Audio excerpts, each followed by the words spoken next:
যেটা যারা চলে গিয়েছেন আমি তাদের বিধি আত্মার মাগফিরাত কামনা করছি, তাদেরকে তো আমি ফেরত আনতে পারবো না, বাট তাদের পরিবারের আমাদের কর্মকাণ্ডে যেন কোনো রকম সংশয় বা সহযোগিতার কোনো ঘাটতি না থাকে, সেই ক্ষেত্রে বিএসসি অত্যন্ত সচেতন থাকবে। এবং আমি আমার অ্যাডভাইজারকেও বলেছি যে এই বিষয়ে আমি ব্যক্তিগতভাবে রেসপন্সিবল থাকবো।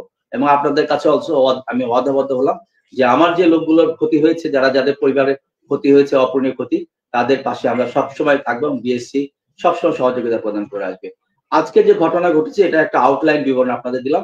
এরপর যদি আপনাদের কোনো স্পেসিফিক কোশ্চেন থাকে, আমি এখানে বলতে চাই যে ট্রান্সপারেন্সি উইল প্রিভেইল। ন্যাশনাল একটা ইনসিডেন্ট, আমরা ন্যাশনাল ফ্ল্যাগ ক্যারিয়ার, আমাদের মধ্যে কোনো ধরনের কোনো ঘটনার কোনো রকম সংশয় বা কোনো কিছু থাকবে না। যা ঘটেছে, যা ভবিষ্যতে কি করণীয়, কি করছি আমরা, সবকিছু আমি অ্যাসার্টিভলি দৃঢ় কণ্ঠে আপনাদের সামনে বলতে চাই যে এই অর্গানাইজেশন যে আমরা পরিচালনা করি, নিঃসন্দেহে সরকার এবং দেশের মানুষের ট্রাস্ট এবং কনফিডেন্স আছে, সেটা আমরা রক্ষা করতে চাই।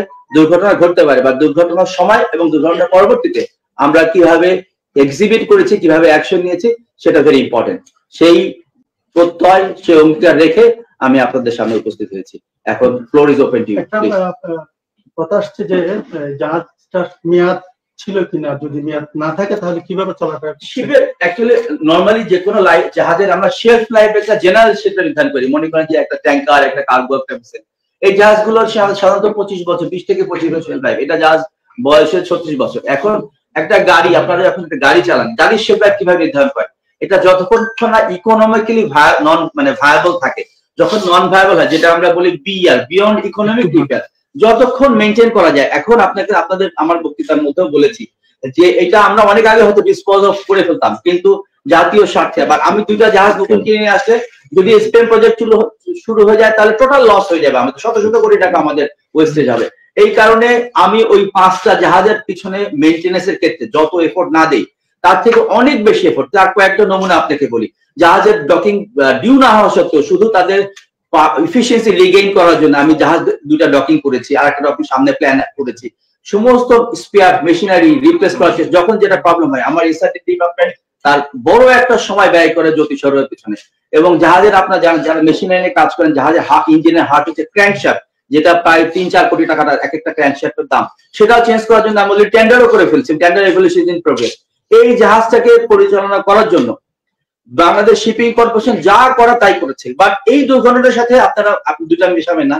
This is absolutely an isolated incident. It has got no relevance with machinery operation. আপনারা নিজেরা দেখছেন, কোন ইঞ্জিন থেকে, কোন জেনারেটর থেকে এই ধরনের দুর্ঘটনা হয়নি। এটা হয়েছে ফোর্ট পিকের একটা জায়গায় হয়তো গ্যাস ফর্ম হয়েছে, আগে ব্লাস্ট হয়েছে, ফায়ার, আগুন ধরে ব্লাস্ট হলে এক কথা ছিল, আগুন পরে ব্লাস্ট আগে হয়েছে, তারপর আগুন ফায়ার ফ্লেম হয়ে আসছে এবং সেখান থেকে ঘটনা। This is absolutely a maritime accident, যেটা অবশ্যই হিউম্যান এরর এখানে আছে। ওই 3 জন ওখানে ছিল, তারা কোনো ভুল কিছু করেছিল কিনা। বাট আবার আপনাদের বলবো, কোনো ফায়ার ওয়ার্ক হচ্ছে না, কোনো ওয়েল্ডিং হচ্ছিল না, রুটিন মেইনটেনেন্স, রুটিন কর্মকাণ্ডই হচ্ছিল। জাহাজের ওখানে রশি অ্যাডজাস্টমেন্ট হচ্ছিল, হয়তো তারা ওই ঢুকতে যাচ্ছিল, ওই ফোর্ট থেকে ব্লোয়ার অন করেছিল, সেটাও একটা বিষয়।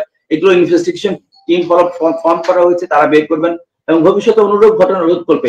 ক্রু অফিসের সাথে সম্পর্ক আছে কিনা, আপনারাও জানেন যে এই জাহাজের সাবস্টেন্সিয়াল অ্যামাউন্ট অফ ক্রু হচ্ছে একটু ফ্রেশম্যান থাকে। এটা অবভিয়াসলি জান, বিকজ এটাকে বলা হয়, জাহাজগুলোকে বলা হয় ট্রেনিং এর জন্য শুটিং জায়গা। এখান থেকে আমরা ইকুইপ করে আমরা জাহাজে পাই। তার মানে এই জাহাজগুলো নর্মালি থাকার কথা 25 থেকে 27। শুধু যেহেতু ট্রেনিং বেশি থাকে সেজন্য এই জাহাজে কিন্তু আপনারা দেখবেন 42 জন লোক ছিল।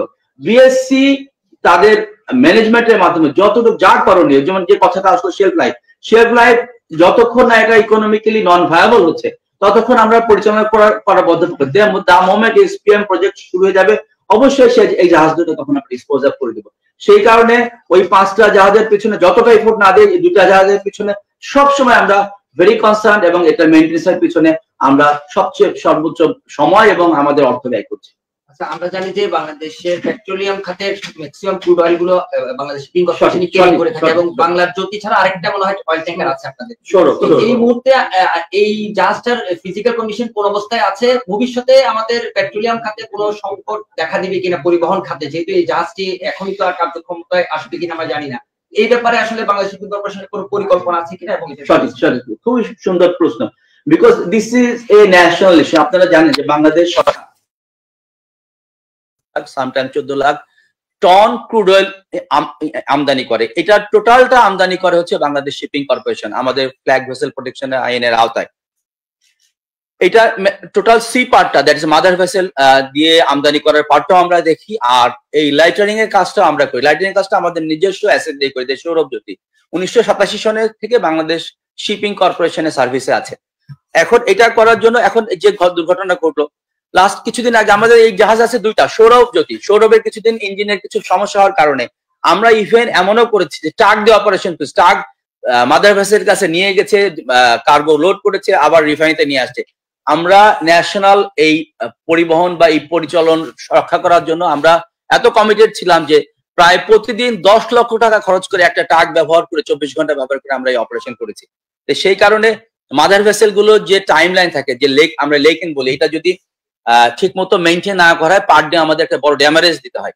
তো সেই কারণে এখন জ্যোতি যেহেতু এখন মেনটেন্সে চলে যাবে, আউট অফ অপারেশন কিছুদিন থাকবে, হয়তো 10 দিন 15 দিন, এই সময় আমরা সৌরভকে দিয়ে হলো অতিরিক্ত এমপ্লয়মেন্ট অপরচুনিটি, দরকার হলে সে নিজের পাওয়ারে যদি প্রপালশন না করতে পারে ট্রাক দিয়ে হলেও আমরা জাতির প্রতি কমিটেড যে এই প্রক্রিয়া আমরা অব্যাহত রাখবো। তারপর এটা অপারেশন শেষ হলে আমাদের ভবিষ্যতে এটা মেইনটেন্স রিলেটেড বেশ কিছু প্ল্যান আছে। এর আগে বলেছি ক্র্যাঙ্কশ্যাফট চেঞ্জ করছি, আরো অন্যান্য যে মেশিনারি মেজর মেশিনারি যে সমস্যাগুলো আছে আমরা সেগুলো চেঞ্জ করব, করে যাতে যতদিন এসপিএম প্রজেক্ট না চালু হয় এটা একটা অপশন আমাদের জন্য। এছাড়া যদি মনে করি কোনো এক সময় মনে হয় যে এটা ভায়াবল অপশন হচ্ছে না, স্টিল অপারেট করা আমাদের জন্য সুইটেবল বা সেফ মনে হচ্ছে না, তাহলে সেই ক্ষেত্রে হয়তো অন্য জাহাজ চার্টার করার ক্ষেত্রে, কারণ এসপিএম প্রজেক্ট না হওয়া পর্যন্ত আমরা তো কমিটেড বিপিসির কাছে, সেটা আমাদেরকে রক্ষা করতে হবে। তো সেই ক্ষেত্রে যদি আমরা হায়ার করে হলেও আমরা এই কাজ কর্মকাণ্ড আমরা সম্পন্ন করব এবং জাতির কাছে অদ্যবদ্ধ এটা ন্যাশনাল ইস্যু। এটা আপনারা জানেন যে বাংলাদেশ সাবস্টেন্সিয়াল অ্যামাউন্ট ফিউল, আমরা রিফাইন্ড ফিউল এবং ক্রুড অয়েল ইম্পোর্ট করি, এবং জাতীয় অর্থনীতি বা আমাদের নিজস্ব তেলের উৎপাদন না থাকার কারণে এই আমদানি নির্ভর, এবং সমস্ত অপারেশন সমস্ত life line will be at stake যদি কোনোভাবে ফিউল আমদানি ফিউল ম্যানেজমেন্টে যদি কোনো মেজর ডিসরাপশন হয়। তো সেই কারণে BSc will be remain committed এবং সুন্দরভাবে এই জাহাজ দুটা পরিচালনা করা হোক, আর নতুন জাহাজ দিয়ে আমরা চার্টারিং এর মাধ্যমে এই অপারেশন করা হোক। হোয়াটসোএভার এই অপারেশন আমরা কন্টিনিউ করতে সম্পূর্ণ বদ্ধপরিকর।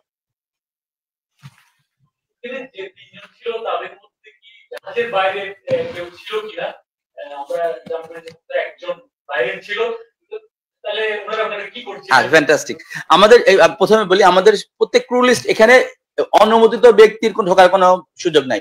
এখানে কারা ঢুকে, এক হচ্ছে শিপস ক্রু ছিল 42 জন 42, আর প্রতিদিন এভারেজ 10 থেকে 12 জন লোক যখনই জাহাজ অ্যালং সাইডে আসে বা যদি কোনো সমস্যা থাকে আমরা বোট পাঠাই। আমাদের ওয়ার্কশপ, বিএসসি নিজস্ব ওয়ার্কশপ আছে, আপনারা জানেন যে বিএসসি মেইন ওয়ার্কশপ এখান থেকে প্রায় 500-600 গজ দূরে, সেখান থেকে লোক যায়। আর ওই সময় ওই 4 পিকে 3 জন লোকই ছিল, যেহেতু এটা মানে একটা এক্সপ্লোশন বা বিস্ফোরণ হয়েছে। 3 জন লোকের মধ্যে একজনের নাম হচ্ছে নুরুল ইসলাম, যিনি হচ্ছে আমাদের ওয়ার্কশপের চার্জম্যান, ওনার বাড়ি হচ্ছে চিটাগং। আর নেক্সট ছিল হারুন, আমাদের ডেইলি বেসিস কিছু ওয়ার্কশপের লোক থাকে, উনি অনেকদিন ধরে প্রায় 25-30 বছর ধরে বিএসসির সাথে কাজ করছেন, বাড়ি এখনো পার্মানেন্ট না, উনি ডেইলি বেসিস উনি ছিলেন। ওনার বাড়ি হচ্ছে আপনার কিশোরগঞ্জ। আর বরিশাল মেরিন একাডেমি থেকে পাশ করা একজন ক্যাডেট, নাম হচ্ছে সৌরভ কুমার সাহা। উনি জাস্ট এটা যেটা বললাম যে আমরা আমাদের প্রত্যেক জাহাজে ক্যাডেট আছে, এখান থেকে ইনিশিয়াল ক্যাডেটশিপ শেষ করে তারপর আমরা বড় জাহাজে তারা 4th অফিসার 3rd অফিসার হিসেবে যায়। এই 3 জনই ছিল, তার বাড়ি হচ্ছে ঝিনাইদহ। এখানে বিএসসির ওয়ার্কশপ আর ক্রু ছাড়া কোনো ভিজিটর্স আমরা স্পেশালি ওয়ার্কিং আওয়ারে কোনোভাবে অ্যালাউ করে না। যদি কখনো কারো ভিজিটর্স হয় সেটা মাস্টার আমাদের ক্লিয়ারেন্স নেই, সেই ভিজিটর্স যায়। তারপর এই দুইটা জাহাজে ভিজিটর্স অ্যাবসলিউটলি রেস্ট্রিক্টেড, এরকম মানে বেড়ানোর জন্য আমরা কোনো ফর্মাল ভিজিট না হলে এই জাহাজে কোনো ভিজিট আমরা কন্ট্যাক্ট করি না। সো অনুমোদিত ব্যক্তি গ্যাংওয়েতে ঢোকার আসলে কোনো সুযোগ নেই। আর কিছু লোক ঢুকে, যেমন আমাদের ওয়াচম্যান ঢুকে বা কোনো সার্ভিস প্রোভাইডার, মনে করেন কোনো স্পেয়ার পার্টস যারা সাপ্লাই করে তারা বা কোনো মেশিনারি সাপ্লাই, তাদের প্রতিনিধি যে কিছু কাজ করে দিয়ে আসে তারা ঢুকে। All are documented and well listed.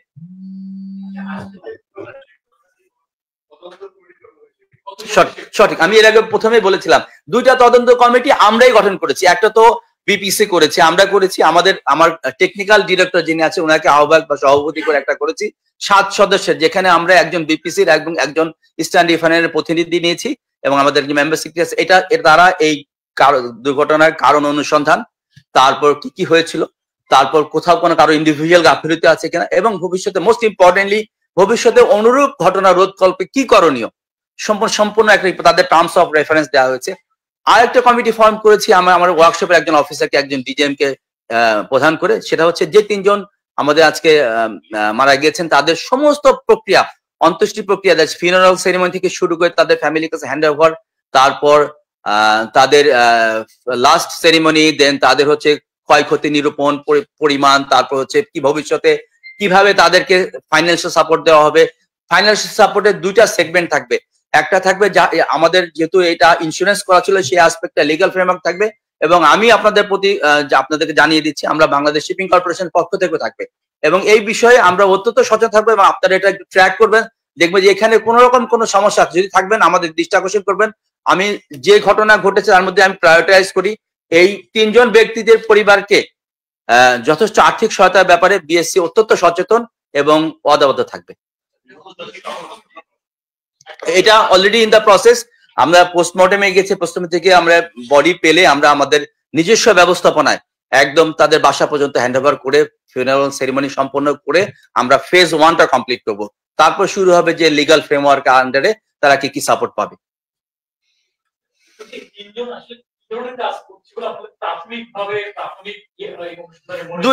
দুই তিনটা অপশন আমি শুধু বলতে পারি। আমি যদি এখন যদি কংক্রিট বলি তাহলে that will hamper the investigation process এবং দে মে বি ইনফ্লুয়েন্স, বাট আপনাদের শুধু জানার সুবিধাতে বলছি। একটা হতে পারে যে ওইখানে আমাদের উইন্ডলেসে কাজ হচ্ছিল, রশি অ্যাডজাস্ট করছিল, এই একটা হতে পারে। আরেকটা হতে পারে নিচে একটা পেইন স্টোর প্লে থাকে, ওখান থেকে কোনো ব্যাপার হতে পারে যদি হয় কোনো কারণে। ওরা নর্মাল রুল হচ্ছে যে কোনো কম্পার্টমেন্টে যাওয়ার আগে ব্লোয়ার অন করতে, ব্লোয়ারটা তারা অন করেছে, এখন ব্লোয়ারটা অন করে ওখানে যদি ইলেকট্রিক শর্ট সার্কিট হয় তাহলে ওইখানে গ্যাসে একটা ইগনিশন হতে পারে। এই 2টা। আর একটা হতে পারে অনেক সময় ফিউলের একটা রেসিডিউ থেকে ব্যাপার হয়, বাট ওইটা ওখানে যাওয়ার কথা না। সো প্রথম যে 2টা বললাম সম্ভবত এই 2টার মধ্যে, বাট আমি sure investigation team, qualified team, তার টেকনিক্যাল টিম, তারা যা অনবোর্ড মাস্টার, টেকনিক্যাল ইঞ্জিনিয়ার সবার সাথে কথা বলে স্পেসিফিক ঘটনাটা বের করতে পারে। বাট এটা হচ্ছে জাস্ট একটা ইনিশিয়াল স্পেকুলেশন বলতে পারেন from professional point of view, but investigation team তারা ফুললি ইনভেস্টিগেট করে বের করতে পারবে যে actual what is the source of incident এবং হোয়াট কুড বি ডান। এই ধরনের ঘটনা ঘটলে আমাদের কি করণীয় রোধকল্পে। নিঃসন্দেহে সেটা আমরা আমাদের সব জাহাজ শুধু তাই না, পোর্টের মাধ্যমে আমাদের যত জাহাজ আছে বাংলাদেশে অপারেটকে সবাইকে সার্কুলেট করে দেব। হ্যাঁ, অবশ্যই অগ্নি নির্বাপনের সাপোর্ট ছিল, বাট এটা তো আপনারা দেখেছেন যারা ফিজিক্যালি গিয়েছেন, ইট ওয়াজ এক্সট্রিমলি মেজর ফায়ার, এবং এই জাহাজে ওখান থেকে বেঁচে আসতে পারছে। আমি পার্সোনালি এমডি হিসাবে ওখানে প্রেজেন্ট ছিলাম। আই হ্যাড টোটাল অ্যাপ্রিহেনশন যে এই জাহাজে আজকে বাঁচানো মনে হচ্ছে ডিফিকাল্ট হবে। তো ওই যখনই ফায়ার ফ্লেম হয় তখন আমাদের নিজস্ব অগ্নি নির্বাপনের জন্য আপনার পাওয়ার সাপ্লাই লাগে, তখন পাওয়ার সিস্টেমটা ডিসরাপ্ট হয়ে গেছে। আর এই ধরনের ফায়ার মিটিগেট করার জন্য নিজস্ব ব্যবস্থাপনা কখনোই এনাফ না, যদি না এক্সটার্নাল সাপোর্ট আমরা না পেতাম। আজকে যে ধরনের এক্সটার্নাল সাপোর্ট আমরা পেয়েছি সেটা আমি বলবো যে উদাহরণযোগ্য এবং অভূতপূর্ব। এই আসপেক্টে সবসময় আমাদের দেখে যে কোনো আপনাদের বাংলাদেশে যে ধরনের দুর্ঘটনা ঘটার পরে যারা ভিকটিম বা যে অর্গানাইজেশন হয় সবসময় একটা অ্যালিগেশন থাকে অন্যদের প্রতি ঠিক মতো সাপোর্ট পায়নি। This is A contrast. আমি অত্যন্ত ইউনানিমাসলি আমার সমস্ত বিএসসির পক্ষ থেকে বলছি যে অর্গানাইজেশনকে আজকে সাপোর্ট দিচ্ছেন তাদের সম্মিলিত যে প্রচেষ্টা, because personally I was present, I was coordinating the operation. আমি দেখেছি তাদের সাপোর্ট এবং কোঅপারেশন ওয়াজ এক্সট্রাঅর্ডিনারি, অত্যন্ত সম্মিলিতভাবে, এবং তাদের যে কমিটমেন্ট লেভেল ছিল নিঃসন্দেহে তাদের এই সম্মিলিত প্রচেষ্টার কারণে স্বল্প সময় এরকম একটা মেজর ফায়ার আমরা এক্সটিংগুইশ করতে পেরেছি। ঠিক ফায়ারটা যেখানে শেষ হচ্ছিল ঠিক তারপরে কিন্তু একটা বাল্কহেড, একটা ওয়াল যেটাকে আমরা আমাদের ভাষায় বলি, তারপরে আমার মূল ট্যাঙ্ক যেখানে আমার প্রায় 11,000 টন তেল ছিল। 11,000 টনের পরিমাণ আপনারা ভিজুয়ালাইজ করতে পারেন। এখানে ফিউল, এখানে যদি কোনোভাবে ফ্লেয়ার আপ হইতো it could B A disastrous effect. সেই কারণে internal fire fighting system was operating, but that was not enough to extinguish this type of fire.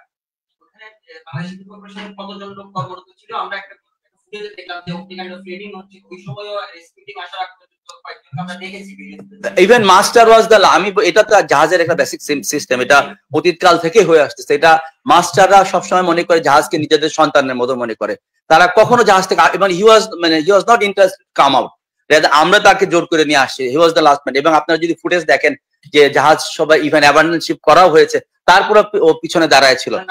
হ্যাঁ, উনি উনি হচ্ছে মাস্টার সালাউদ্দিন, এবং he was the last man. নিজে থেকে বের হন, আমরা তাকে জোর করে বের করে নিয়ে আসছি, বিকজ দ্যাট ওয়াজ অ্যাবসলিউটলি, কারণ আপনার দিনের শেষে আপনারা নিশ্চয়ই প্রায়োরিটাইজ করবেন যে মালামালের থেকে শিপ বা যত গুরুত্বপূর্ণ হোক, মানে জানের উপর কিছু নাই। সো আমরা প্রথমে যে কোনো ঘটনায় আমরা হিউম্যান আসপেক্টকে সবার আগে প্রায়োরিটি দিই। এই জন্য আমরা কখনো চাই না যে আমাদের কোনো কর্মকর্তা, ইভেন আমার জিএমএসপিডি ব্যক্তিগতভাবে ফায়ার ফাইটে চলে যাচ্ছিল, আমি তাকে থামিয়েছি, বিকজ তার ইনিশিয়েটিভ থাকতে পারে, but body may not permit, because একটা বয়সের কারণে রেসপন্স করে না। যারা ওই ট্রেনিং এর সাথে জড়িত তাদেরই যাওয়া উচিত, উৎসাহ দেওয়া যেতে পারে, সাপোর্ট দেওয়া যেতে পারে, বাট ফিজিক্যালি ইনভলভ হওয়া ঠিক না। এই কারণে মাস্টারকে নিয়ে আসে, মাস্টার শেষ পর্যন্ত জাহাজেই ছিলেন, তারপর আমরা বের করে নিয়ে আসি। বাট ফায়ার ফাইটিং হওয়ার পরে জাহাজকে যখন শিফট করে আমরা নিয়ে গেলাম হচ্ছে আবার ডলফিন জেটি 7-এ, তখন আবার সমস্ত ক্রুকে আগে মাস্টার করেছি, অ্যাকাউন্ট মাস্টারিং করার পর সঠিক পেয়ে তারপর বাই দিস টাইম আমরা বের করতে পেরেছি যে কারা কারা মিসিং আছে, এবং তাদের বডির উদ্ধার করার পরে ক্রুকে হ্যান্ড ওভার করে আবার জাহাজ দিয়ে রিইনস্টেট করে সব সেট করে দিয়ে তারপর ম্যানেজমেন্ট আমরা এখানে আসছি। এবং আজকের প্ল্যানটা আপনাদের বলি, ডিজাস্টারের কিছু নমুনা বলে আপনাদের জানার জন্য, কিছু অফ দ্য রেকর্ড হতে পারে, কিছু অন দ্য রেকর্ড হতে পারে।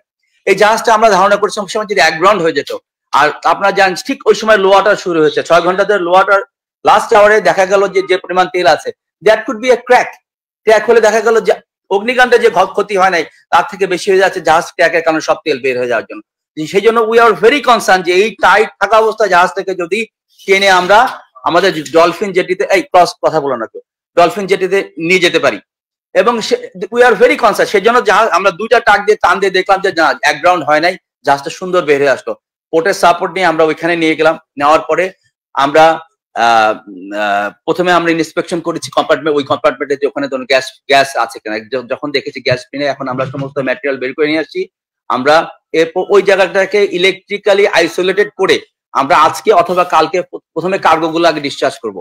ডিসচার্জ করার পরে আমরা অলরেডি ডকইয়ার্ডও নির্ধারণ করেছি, তারপর আমরা টাগের সহায়তায় নিয়ে যাব সেই ডকইয়ার্ডে, নিয়ে যে আমরা প্রথমে রিপেয়ার করব।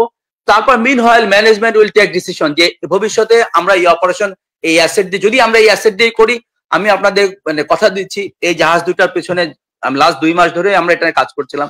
আমরা ম্যানেজমেন্ট সবচেয়ে বেশি ইনভলভ যাতে কোনো ধরনের কোনো মেশিনারি কোনো সমস্যা, যদিও এই ঘটনার সাথে কোনো মেশিনারি সম্পর্ক নাই, বাট ভবিষ্যতে অন্য একটা ঘটনা ঘটতে পারে, হইতে পারে, করতে পারে। আর যদি অল্টারনেটিভ অপশন যায় সেটাও আপনাদের জানতে পারবেন, বাট যেটাই করি সেটা বিবিসি এবং EIL কে সাথে নিয়ে আমার করতে হবে, because it's a national issue, আমার একা ডিসিশনে হবে না।